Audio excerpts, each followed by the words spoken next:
Sepsis is a key topic for those working in the emergency department.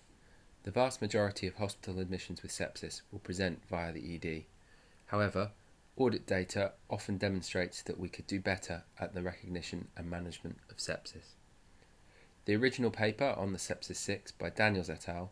Concluded that simplified pathways and education programs can improve the delivery of life-saving treatments.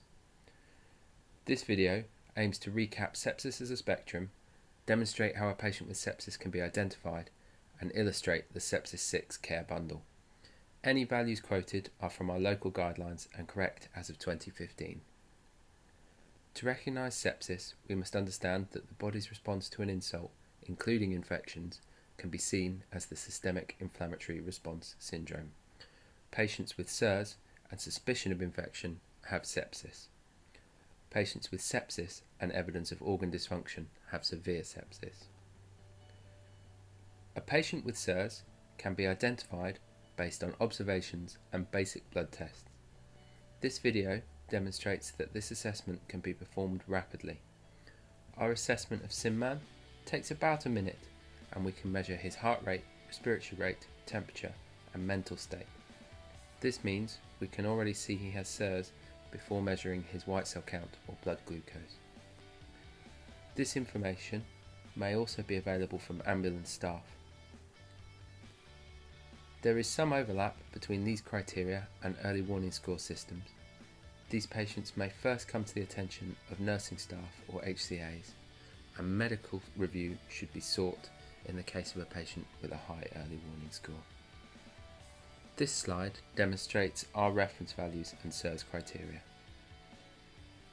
Once we have identified our patient as having SIRS, he needs to be assessed for the presence of infection to make our diagnosis of sepsis. This may be obvious from history or may require a thorough examination by medical staff. In 2012, 37,000 people in the UK died of sepsis. Severe sepsis carries a mortality of 35%. It is crucial that we correctly identify these patients and start the correct treatments. Again, it is worth stressing that patients that meet the SIRS criteria may not be septic, and other causes should be considered as part of a differential diagnosis. Common sites of infection such as pneumonia or urinary infection should be looked for.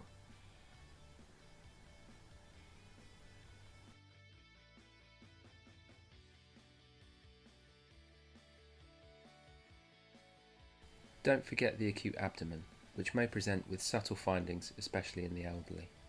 Take the time to perform a thorough abdominal examination, and it may be necessary to confirm the diagnosis with imaging.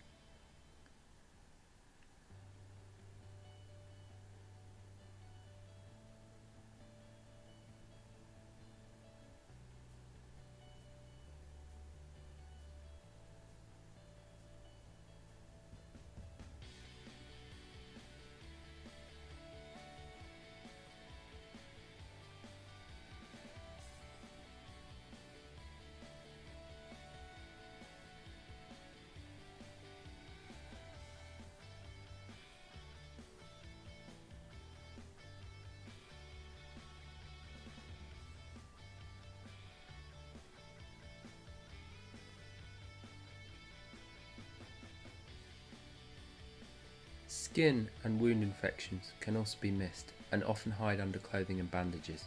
It is therefore important to expose patients whilst looking for sources of sepsis. But please remember the patient's comfort and dignity during your exam.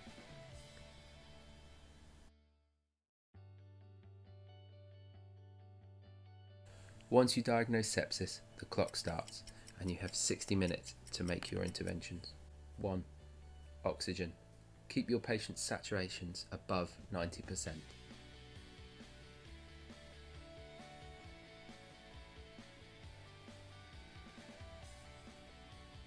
2.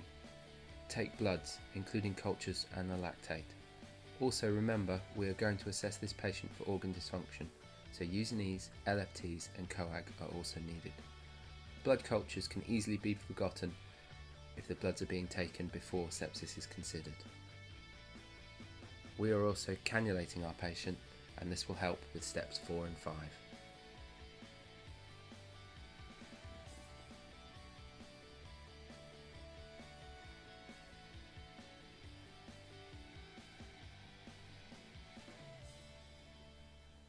Don't forget to measure the lactate.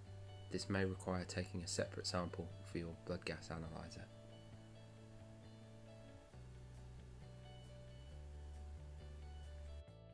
Antibiotics.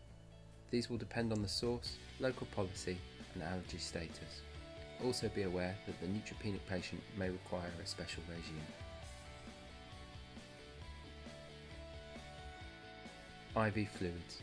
Patients with evidence of shock require a weight-based fluid bolus of crystalloid. Those without shock will still need fluid.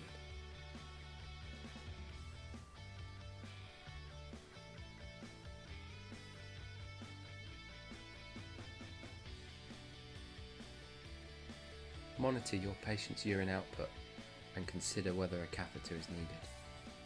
Finally, remember a patient with sepsis and end organ dysfunction has severe sepsis. This is associated with a risk of death and they may require specific management and senior review.